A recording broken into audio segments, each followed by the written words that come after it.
was a balmy summer evening, and a goodly crowd was there, which well nigh filled Joe's bar room on the corner by the square. As songs and witty stories came floating through the door, a vagabond crept slowly in, and he posed upon the floor. "Where'd he come from?" someone said. "The wind has blown him in." "What's he want?" another cried. "Some whiskey, rum, or gin?" "Here, Toby, sick 'em, if your stomach's equal to the work. I wouldn't touch him with a fork. He's filthy as a Turk."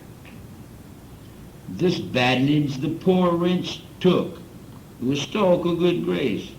In fact, he smiled as though he thought he'd struck the proper place. "Come, boys, that's what I want, to drink. I'm out of funds, you know." When I had cash to treat the gang, my hand was never slow. You laugh as though you thought this pocket never held a sou. I once was fixed as well, my boys, as any one of you. There. Thanks. That braced me nicely. God bless you one and all. And the next time I pass this good saloon, I'll make another call. Give you a song? No, I can't do that.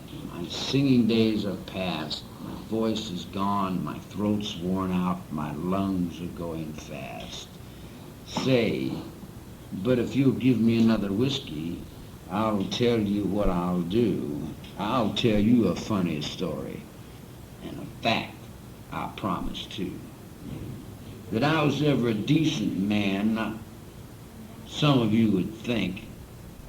But, say, my good friend, could I just get one more drink? Come on, man, fill her up. Put some life into my frame. Such little drinks to a bum like me are miserably tame. 5 fingers of good whiskey. 5 fingers, yeah, of good whiskey.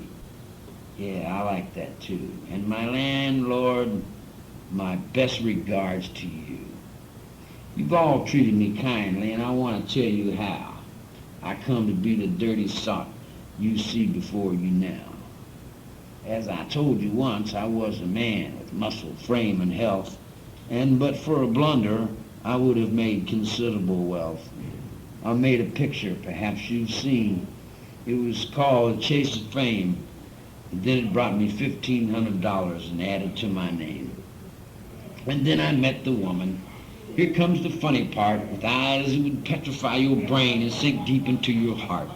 Did you ever see a woman for whom your soul you'd give? A form like Venus, too beautiful to live, with eyes that would beat the Kohinoor and a wealth of chestnut hair? If so, 'twas she, for never another in this whole world half so fair. I was working on a portrait one afternoon in May of a fair-haired boy, a friend of mine. He lived across the way. Madeline admired him, and much to my surprise, said she loved to have Jerry back, but with his eyes. Of course, it didn't take long for them to know them, and pretty soon they'd flown, and Jerry had left and took my darling, and I was left alone. That's why I took the drink. I never saw you smile. I thought you'd be amused and laughing all the while. What's the matter, my friend? There, is that a teardrop in your eye? Come laugh like me, 'tis babes and women that cry. I'll tell you what I'll do.